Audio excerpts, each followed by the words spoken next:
Hello and welcome to this masterclass, Yin and Form Principle, The Future is Female. If you are here as part of the Matriarchs of Design series, this is the finale, the grand finale, and it's probably the most mystical of all the topics that I've covered so far up until this point. And this is the 6th and final masterclass in that series.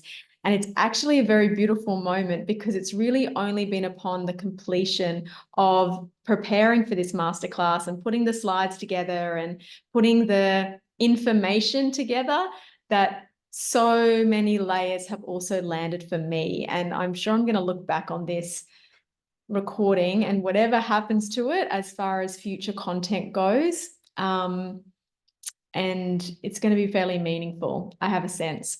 So let's dive into the presentation and the masterclass today. We are going to go on quite a journey. And as I said, if you've come through Matriarchs of Design, you have just recently, it might have been yesterday, finished the Rave, the Rave New World masterclass within this series. That sort of was the beginning of us going into quite some really futuristic territory where, you know, human design is not really kind of speaking about much. And this is what this whole series is about. Let's go into what human design in the pop HD sense is not really talking about, the back door, so to speak. So let's go and complete this journey. And I'm really, really excited to take you through this particular synthesis of yin and form principle. So I'll just share my screen. Okay, and we'll bring up the slides, my beautiful slide deck. I've been loving these slides in this series. I hope you do too. Okay. So first thing that I should really say to begin is, I'll just read the quote. Let's go there. This is going to be interesting. Let's see where we end up. So yin and form principle, the future is female, not in the gender sense that we think it is. So this is a quote from Ra, and it's really best in his words. And I really use a lot of his direct words through this particular masterclass because this topic, it cannot get lost in translation. So it's really important. And really, Ra has already synthesized this in a way. So I've made every attempt to deliver this in the purity of how I have received it through Ra's source material and not try to bring things together in the sense of the way that I have with Matriarchs of Design, of weaving together topics that don't seem necessarily related on the surface, but it all comes into that beautiful, rich, deep underlying storyline. And that's what we're diving into here. So these are Ra's words. And this is material that it's not out there, but I hope it will be soon, more and more, as this is the real juicy stuff. I am here to serve the yin. It's what I do. I'm a messenger of the yin. I was trained by the yin. What I teach is the form principle. I don't teach spirit. It may be a byproduct of what I do, but it is not the goal of the message. The goal of the message is to reform and transcend the deep limitation that humanity has on the potential of its form. This one. And on the potential of life to be realized. And all of this is the form principle.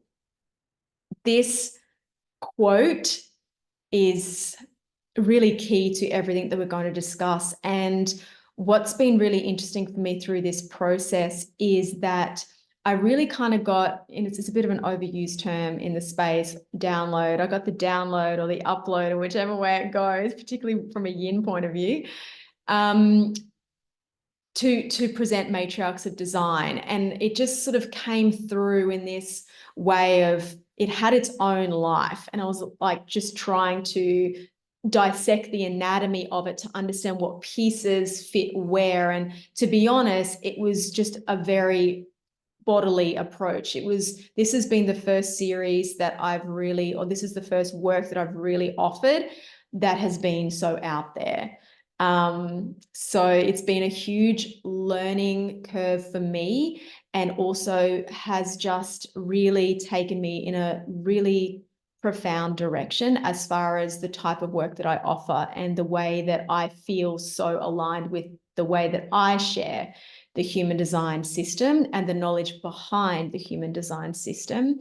And in particular, I had the idea that I was already aware of this talk of yin, because I'd seen this really amazing quote from Ra and the suppression of the feminine. I was like, this is really interesting, because he's not the voice you really expect that to come through. But I hadn't done any further digging. But the other piece to this, and the real backbone of where Matriarchs of Design started, was this recognition, and also very, very much repeated by Ra a lot, this knowledge is for the future. It's really not for us right now. It's for the future generations. It's for our children.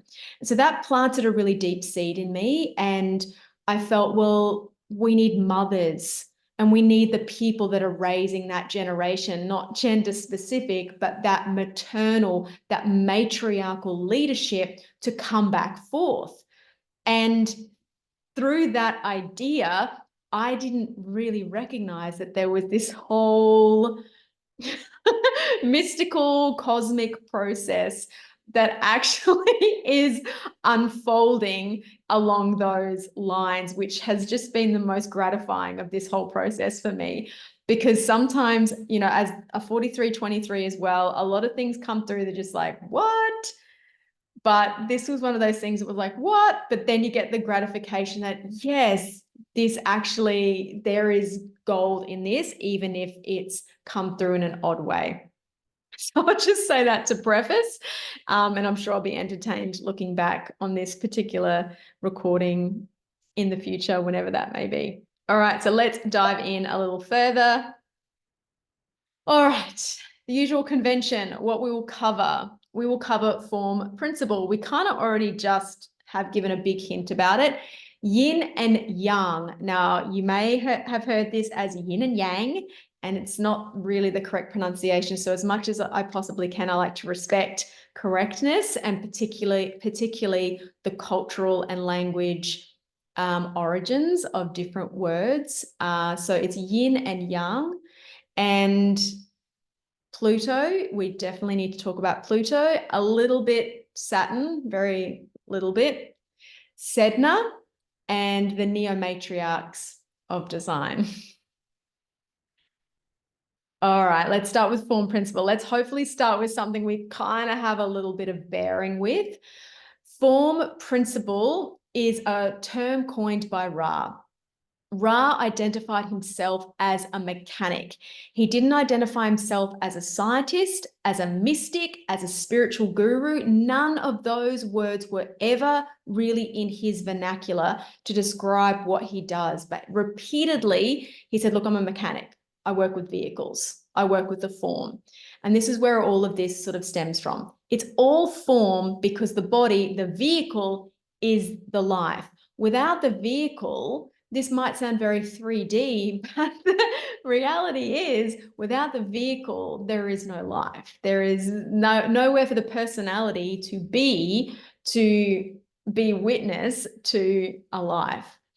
The body has a consciousness that guides it, a cognition that allows it to navigate life correctly. Another quote from Ra, you can't navigate on this plane with your mind. You can't. It's all traps. It's all this and that. And your mind doesn't know which way. It can't, but your vehicle does. And this message is at the core of the work that I focus on, because this rings so, so, so true to me from my own background in delving into various systems. This just really rings true. And it rings even louder because this is not obvious at the surface level of design in the way that it's being shared out there in the sort of social media online landscape now. And I still think there's amazing work being done, and this whole differentiation of sharing human design is really important because we all have different fractals. But this piece, if it gets overlooked, the whole house falls down. This is really the foundation, is form principle. We are in the vehicle, and that's really key. One part of this that still is a sticky point for me that I really haven't resolved is when we look at the body graph, and we've got the design and the personality side. If this is mirrored in the video, it's the other way around, whatever works for you. We've got the design, the personality side, and the personality is so-called conscious, and the design is so-called unconscious. And from very early on, based on my background in yoga and integrative health and Ayurveda and traditional Chinese medicine, being a medical doctor, there is no way for an iota of a second that I believe or support the idea that the body is unconscious.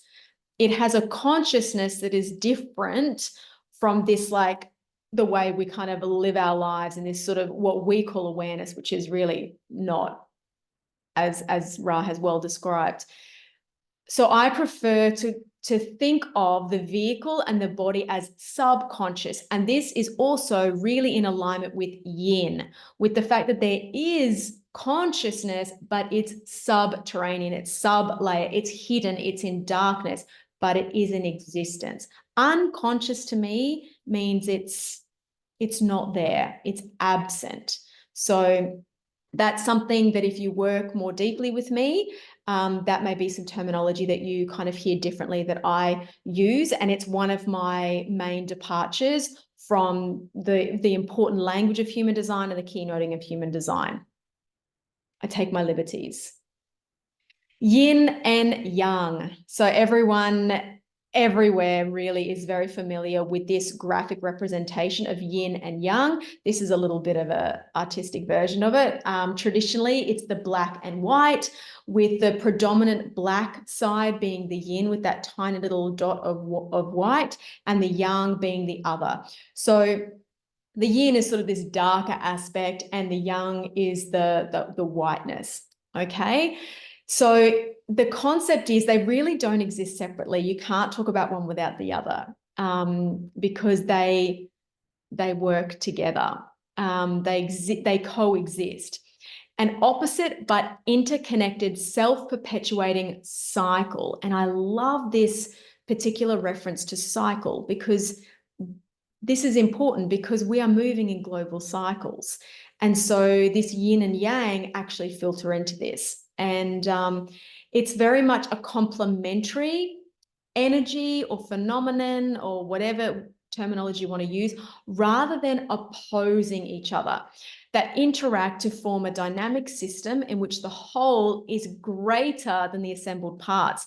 And I was listening actually to an audio of Ra yesterday, and this statement was actually said, and I thought that's interesting, because the common saying is the whole is the sum of its parts, but this is greater than the sum of its parts.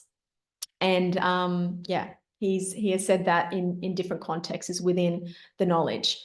Yin is retractive, passive, receptive. Oh, this is interesting. These are keynotes that we've heard as far as rightness goes as well, within variable. Passive and receptive, while yang is active, repelling, and expansive. Also, again, you can sort of see this similarity and this binary that we also see right throughout human design, of the active, the passive, the strategic, the receptive, right through, all through. The design, the personality.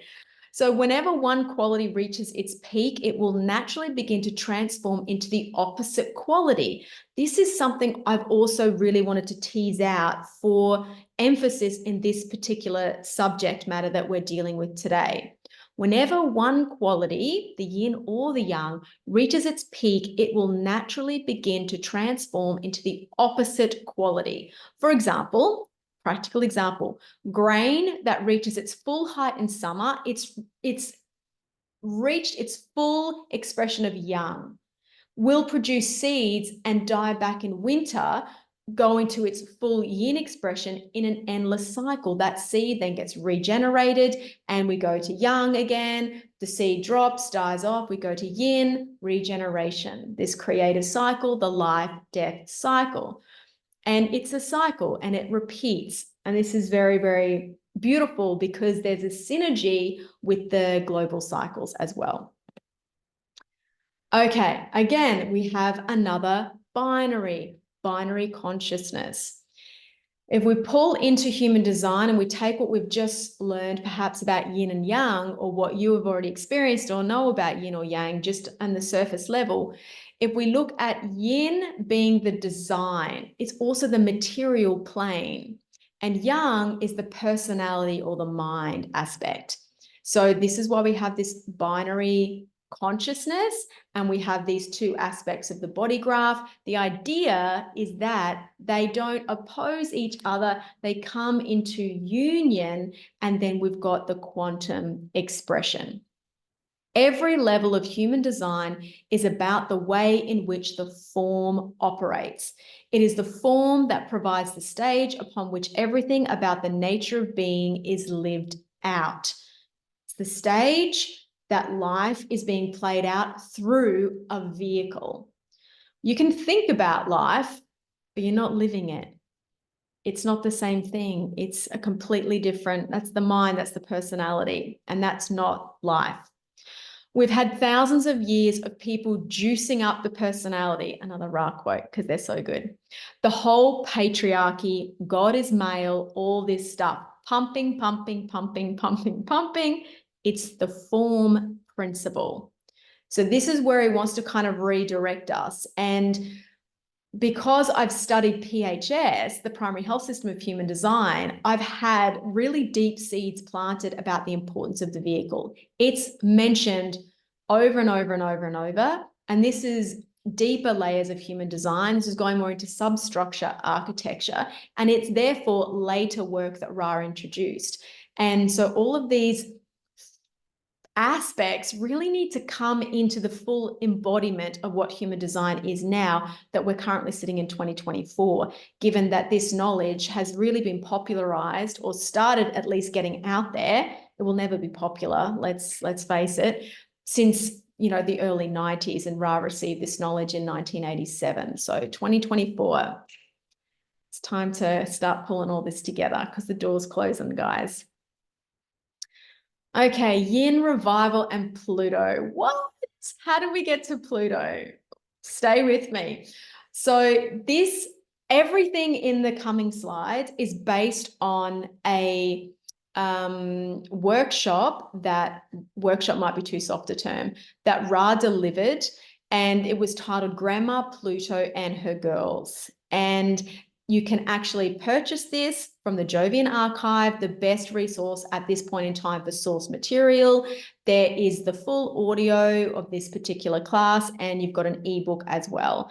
So, and it is illuminating, to say the least. There is so much in cosmology in human design that is sort of like hidden in the dark corners of the bookcase, and it's really worth diving into them if you have the interest, if your strategy and authority calls you to it.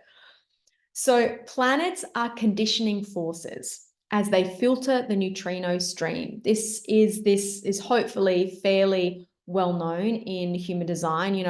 At the surface layer, everybody is just sort of told, like, other humans are conditioning you, sleep in your own bed, be careful who, you spend time with, who's in your aura.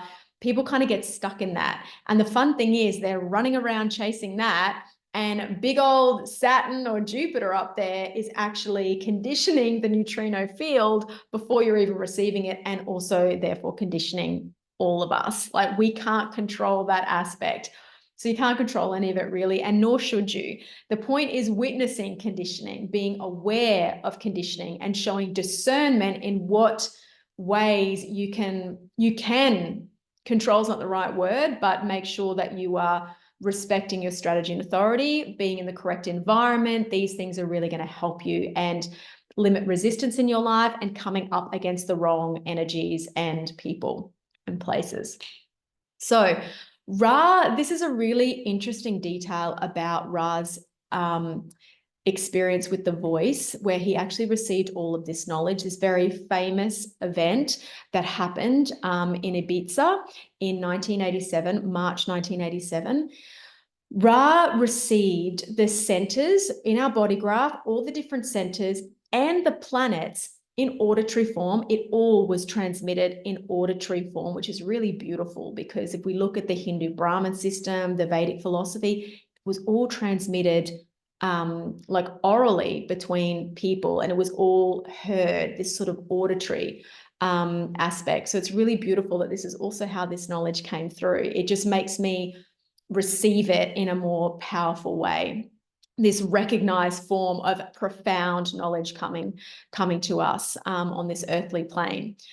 But he received this auditory form with characters or archetypes for each planet and each center. And he describes this really well. And they all had their own like little personality. He could even discern ages, like, oh, that was weird. That was like a teenage voice. And they were like a cast of characters in his receiving of this knowledge.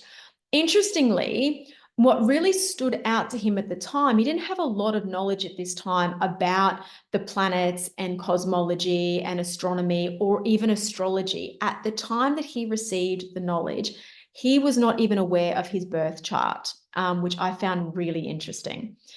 Stay on track, Ann-Maree. So Pluto and Saturn were female voices.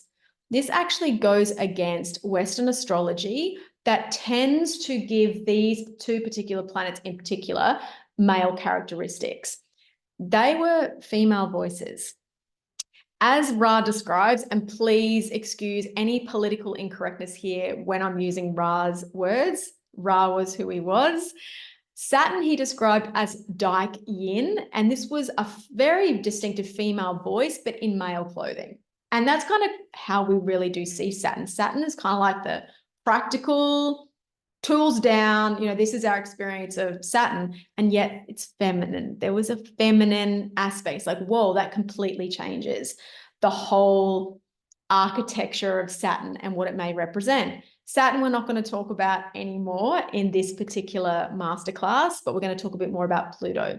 Pluto was the same, except Pluto came through as a very weathered, elderly, seasoned, wise woman.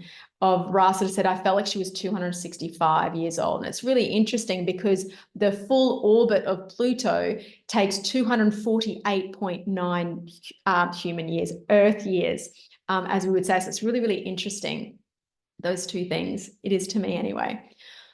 Pluto is the great yin force, a transformer in many ways. And he really called her grandma. And that's why that particular session that he ran was called Grandma Pluto and Her Girls. We will get to the girls. Now, let's just stay on track with Pluto. Now, I know Pluto got like demoted as a planet. This is also relevant. I'm not going to go into it too much in this particular presentation. It doesn't change anything that we're talking about. Pluto still exists, whether you call it a planet, a gaseous nebula, whatever you want to call things. That's our intellect, our mind, our humanness that needs to name objects, bringing them into the illusion as part of the Maya. It's okay. Doesn't change what Pluto actually is, particularly in the sense of human design system and as a conditioning force.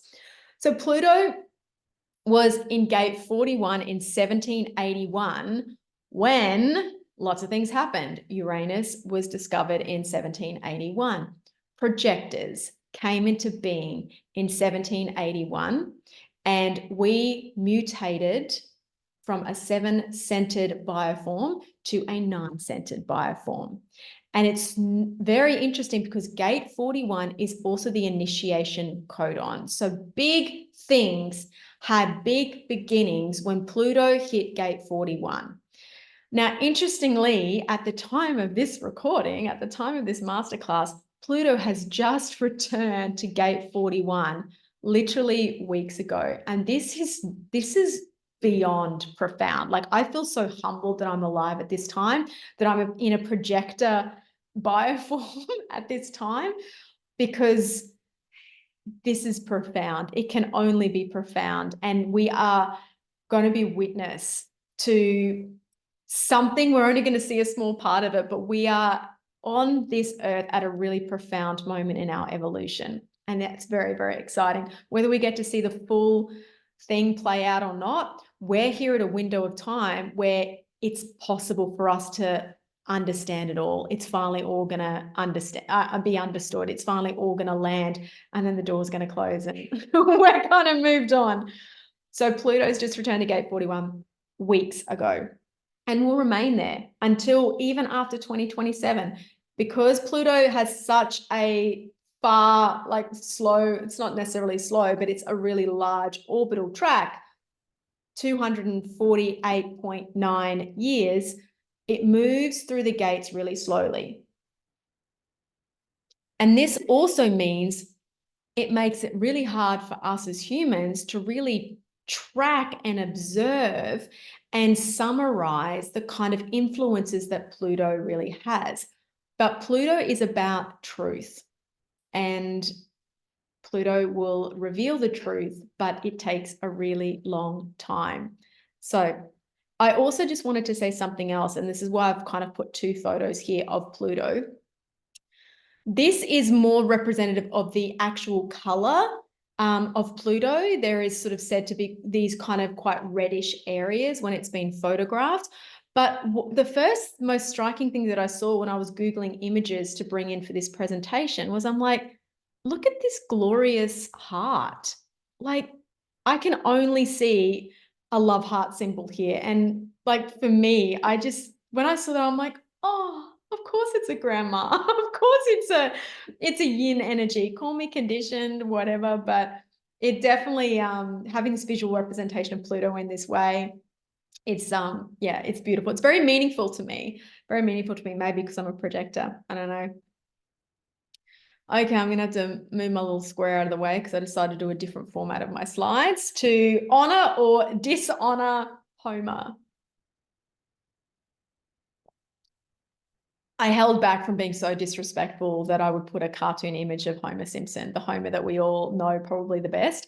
But before Homer Simpson, there was Homer, the Greek from ancient Greece. And I'm not exactly sure, I'm sorry if I'm disrespecting anyone here, but I'm not exactly sure. He was definitely a philosopher. I don't know what more I can kind of say about that, but he was all about Greek mythology. And he has got a little bit of blame going to be laid on Homer. This is all from Ra. Okay. So Greco-Roman, or, you know, what we really have now, what we've adopted in the West, understanding of the Godhead. He really moved some levers on this. Ra describes Homer as the propagandist for the rise and domination of yang gods. Basically, they all became yang. Goddesses became of course there were goddesses in Greek mythology, but they mostly became ornamental. Their primordial power, which was the most potent of all the powers, was kind of removed and dulled, or really just left out altogether. And this propagated this all-powerful young god. And that kind of moved into this tribal god. It's moved into different representations of this masculine, singular god, and a universal yang principle has kind of permeated. Now, it's not just Homer's fault. It's, of course, part of the global cycle. It's part of the background frequency. All of these things are relevant, definitely. But I just sort of took advantage of Ra's description of this because it's kind of amusing. So this led to the diminishment of the feminine and a devaluation of women. And we can all sit here and say, oh yeah, that's totally happened. Like, this totally has happened. If it's happened in this particular way, I'm sure there's been other influences, but this really made me sit up and pay attention because I didn't learn about this stuff at school. It wasn't part of my education in in Queensland, Australia. Or I think, probably many schools are talking about any of this now, and Greek mythology. It's more of a topic that is not mainstream anymore, but it's fun to learn these things sometimes when you're older, and particularly in the context of human design, and see where all of this is kind of layering in together. Okay, I just moved my little video again. I don't think this changes anything for you guys, but it lets me see my slides. Okay, so next step. So we're kind of getting into cosmology and planet territory, and let's go another step further. How is this all related to yin? So we've already mentioned that Pluto was received as a very ancient wise woman voice to Ra. So gods speak through us, through the vehicle and vessel. And if you really allow that to land, I think it's irrelevant what religion you are, what spirituality practice you follow. That concept, whether you keep the word God, you keep the word universe, you use the word the creator as the Kabbalists prefer, whatever word, because we're the people that have problems and need to put words to everything. If you just imagine that aspect, that element, speak through us, through our bodies. We've been given a body for a reason. It's a receiver. So planets as conditioning forces, it kind of starts to make sense. The yin, the feminine uprising, has little to do with us, actually, us humans. This is happening at a really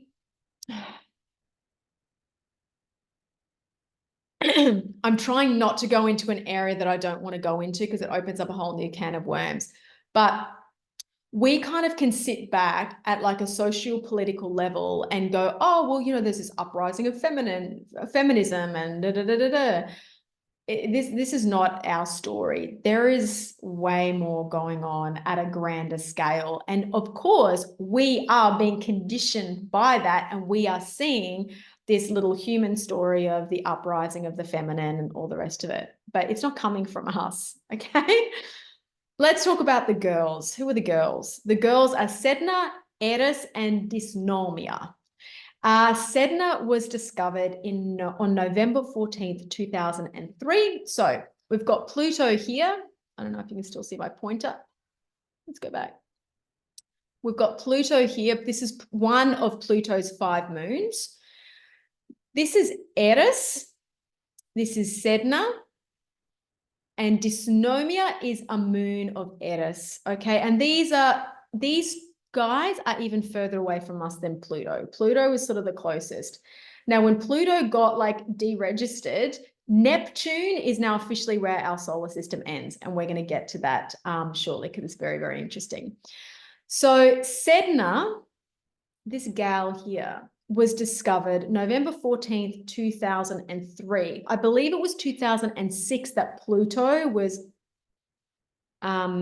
cancelled as a planet. Pluto still exists. It's just been cancelled as a planet of our solar system, the 9th planet. Now, Sedna is an evolutionary marker, the mother of a new life form potential, and that is rave. What? How did we get there? Let's break it all down. This is why this has been presented within Matriarchs of Design, because we've been stepping you through this step by step. And if this is the first time that you're hearing about rave and an evolution away from humans and towards raves and mutations, I'm sorry. I hope this is not your first class that you've ever watched with me. But if it is, then that's how it was supposed to go. All right, Sedna. Sedna. This is a graphical representation of an Inuit Sedna. Now, this image here, this photograph, nearly made me fall off my chair. And this was only a few days ago. I was actually reading through the transcript of this particular teaching, Grandma Pluto and Her Girls. And this is the cover of when this was originally delivered within the International Human Design School. And Ra, of course, delivered by Ra. And this was an image that he particularly chose to represent Sedna as an Inuit Arctic sea goddess. We'll get into that. And he called this particular topic, mutation and the neo-matriarchal revival. And I was like, oh man, I knew there was matriarchy in what I was trying to synthesize and put together. And there it is. It just wasn't in the context that I really thought it was. And so my evolution through this process is really beautiful. I'm just so grateful to be able to witness myself, because as a projector, that's extremely difficult to do at times.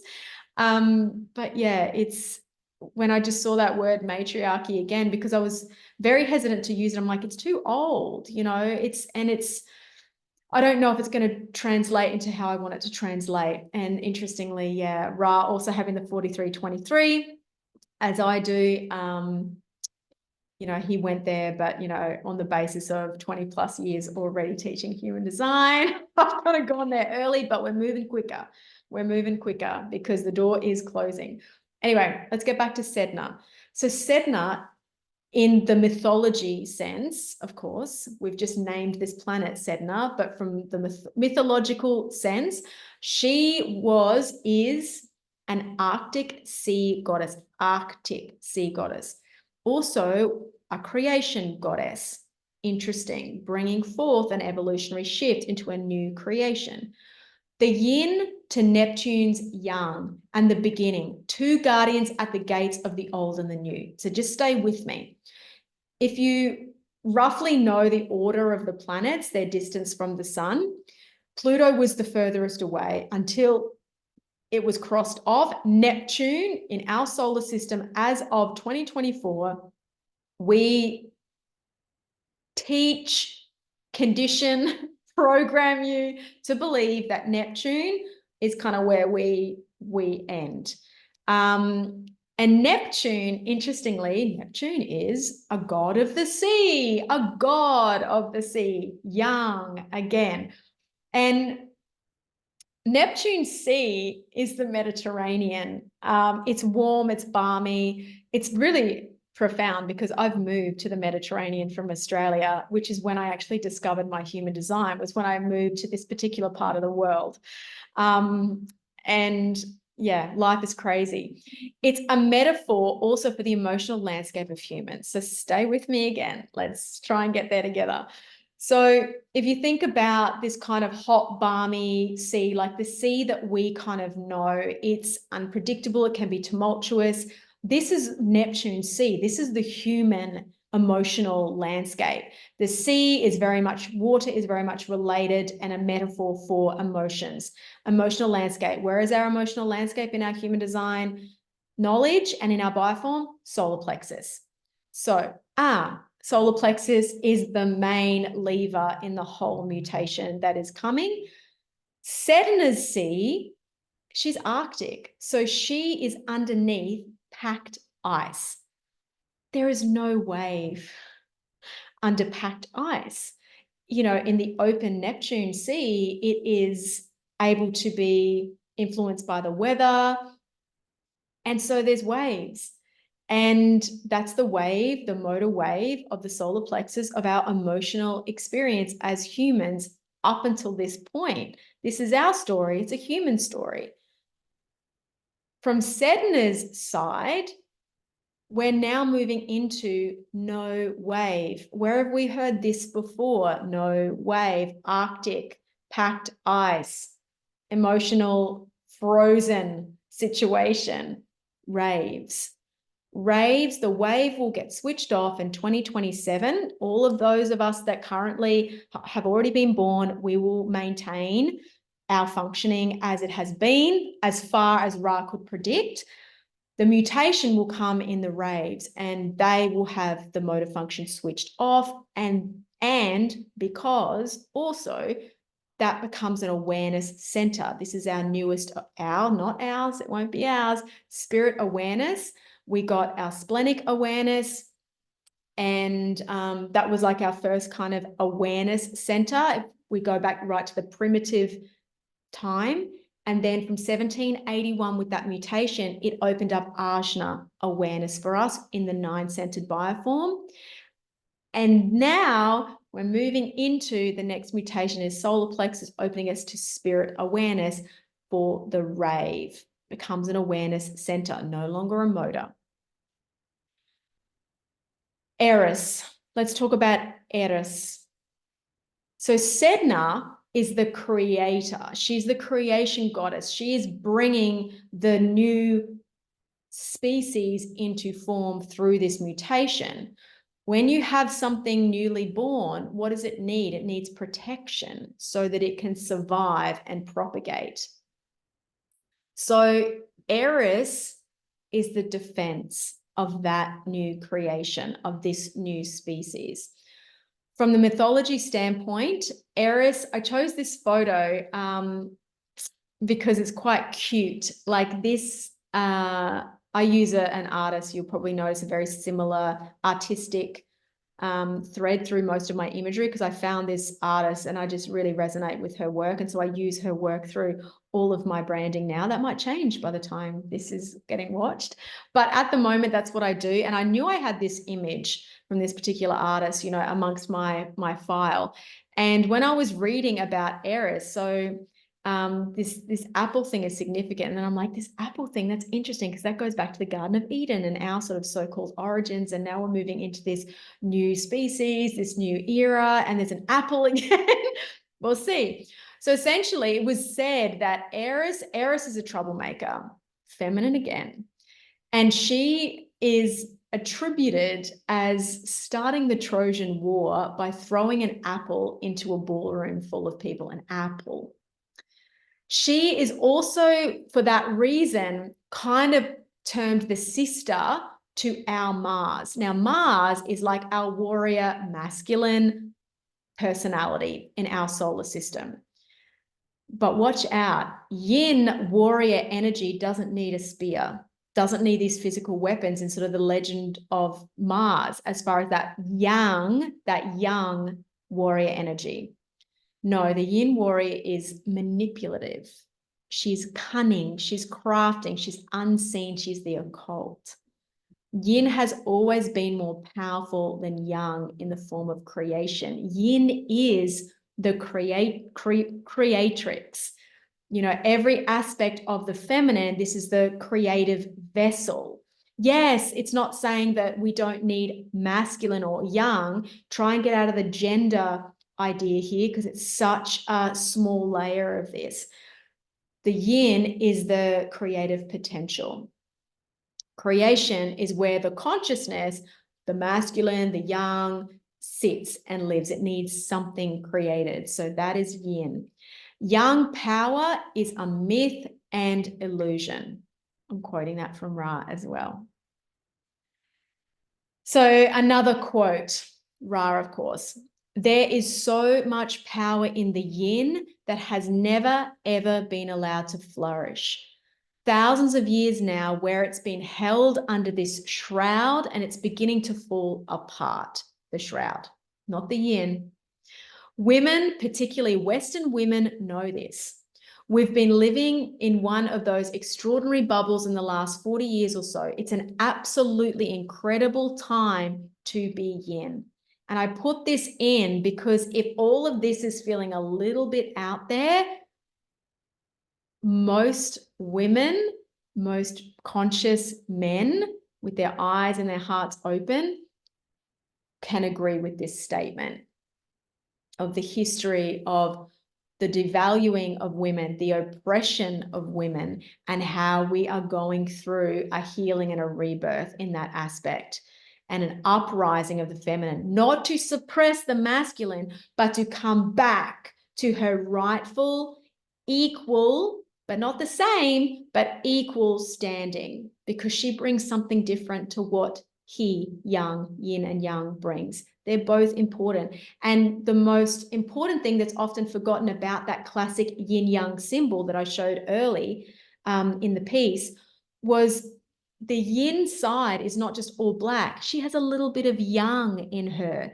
And the yang side is not all white. He has a little bit of yin, that black dot in him.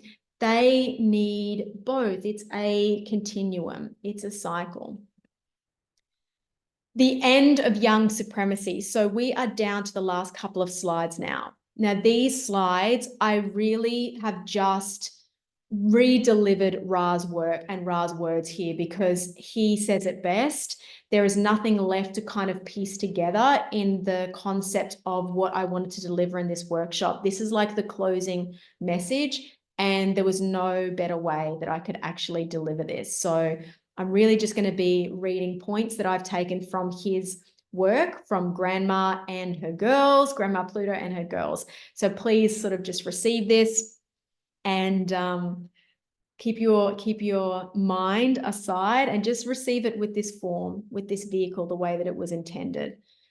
We are returning to the essence of what our universe is about, the perfection of form in movement. There is no perfection without alignment to form principle. Form, yin, does not need the blessing of the father, yang.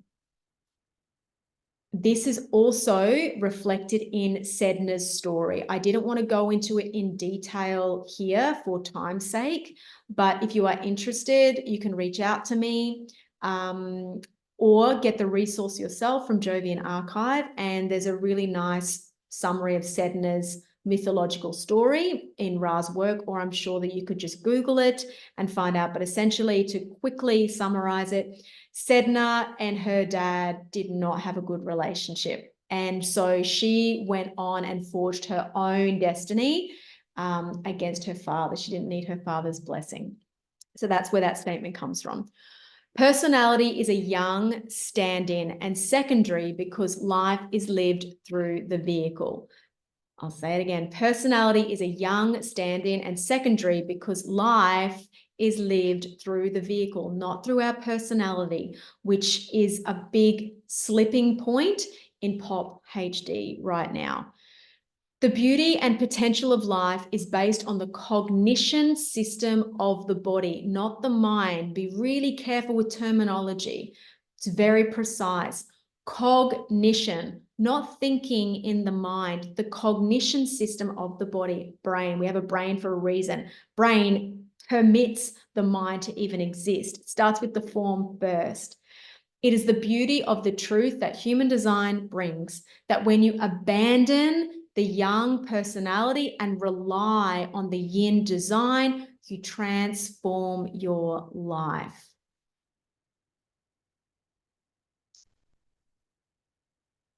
Escape the delusion of the personality of the yang, its lack of practicality, and to embrace the truth that it's about our form. And the form is immensely practical. We think that the mind is, but it's not the way. It's so inefficient. So this is really an invitation to just disconnect from that personality aspect, not forever, because the personality lives in the vehicle. But as far as in your process and your experiment, the personality is so secondary. And that's usually where people are starting because we're kind of familiar there, even though it's incorrect. Embrace the truth and that it's about our form. Where does our strategy and authority live? In our vehicle, in our form. It's inner. 2,000 years of young propaganda and lies, and it's over. It's over. Obviously, it's not going to happen like that, but we are here witnessing this demise and eventual end. Human design does not in any way acknowledge the power of the yang because it recognizes the truth that in comparison to the yin, the yang has no power. It is totally dependent, just as the yang in the context of male is dependent on the female to have life at all in the first place. You can't have yang without yin. You can't have a man without a woman birthing that man. Not going to get into the origins of our species. That's okay. This is not about, as I've mentioned, social political concepts of equality. Let's get out of that human story. It's relevant, it's important, it's what we see in the Maya, the illusion out there, but don't just get stuck there. There's more. That's really where that kind of human mind game sits. What this is really about, this is about going to the deepest level of what is yin, and that is honoring your form, honoring your form. Nothing else matters. And when the form is correct, then everything is correct. the process is correct, the life is correct, and the consciousness can develop. Even awareness is something that's possible. And when we say correct and perfect, it's not to a homogenized norm of the collective. It is correct for you, for your differentiation. It is perfect expression of your differentiated form. It's not about homogenization anymore. So that's it. This has just been such a delight for me, this whole process. If anyone has managed to stay with me in this, I applaud you. It's been a ride. I don't know where it's going from here, but once I finished this particular presentation, finished putting it together, this whole concept came to me months ago, and I was usually really impatient with executing, very conditioned projector, go into the sacral and get it done. This one I really allowed to just filter through, and I've really enjoyed the process, but I didn't recognize what I was actually doing until I've arrived at the end, which is so beautiful, to walk that path when it's not visible and just trust the madness of it. Because I've been down the logical, intellectual path to really the end of the road, and I know the story's not there. And so that's why I'm leaning back and surrendering into the more weird and wonderful aspects of this system, because my body, my form, is saying yes and is guiding this process. And I'm just surrendering that personality and mind to allow that to filter through. And it's no doubt going to change and evolve. This is a representation of this body of work at this point in time. So I really just wanted to sit and acknowledge myself, recognize myself, which is important for projectors. We need to recognize ourselves first. And this was an incredible series of 6 masterclasses that culminated into what I birthed, created the matriarchs of design, really returning back to the seed that was planted with this last presentation that I've just done, and uncovering the full spectrum of Ra's vision and what he received and how he synthesized it. So it's been very, very gratifying. So just to recap, just in case you have just come into this particular masterclass and you're like, what is all of this and where do I get more? So the Matriarchs of Design was a series of 6 masterclasses. We started with the emotion code, all about the solar plexus. We had to start there, about definition and undefined solar plexus and the interplay with humans, just messing each other up through that beautiful polarity that happens. And let's clean that up, let's clean that up, because human relationships are really important. The second one was the 2027 Sleeping Phoenix. This was going into what on earth is 2027, what is happening? And of course, the solar plexus is woven through there as well. Then we could dive into a bit more detail and really talk about this mutation, principally focusing on gates 55 and 49 and 19, which are the big levers in the solar plexus mutation and the switching off of the emotional wave. And then from there, I just took a little side road and let's go into variable. And it sounds like a side road, but it's related, because this is where I wanted to take the opportunity to really introduce the variable and leftness and rightness and everything in between, and where we're why we're carrying this new rightness, because it's actually a capacity of this 9-centered vehicle that we have. And it's really providing a lot of opportunity, but also a lot of resistance out there for different humans, because we are very left. We have got the leftovers of the leftness of the 7 centers, and we've got right-centeredness. And so there's a real friction point for a lot of those of us that are carrying rightness, not just for the quad rights, but for anybody with rightness in their design. The conditioning of the left it's a lot. So I wanted to address that. And of course, rightness is raveness as well. But just to be clear, quad right humans have nothing to do with raves, but we talk about all of that in this particular masterclass, a rave new world, the new species that is being birthed through us post 2027. This is also, we delved a little bit into spirit awareness, just sort of mentioning that again and rounding that out. And then finally, where we've landed in this particular masterclass, yin and form principle, the future is female, and you've just received that, and it all culminates into matriarchs of design. So with that said, thank you so much for being here. Please get in touch with me if there's anything you want to feedback, ask about, if you want to dive in more.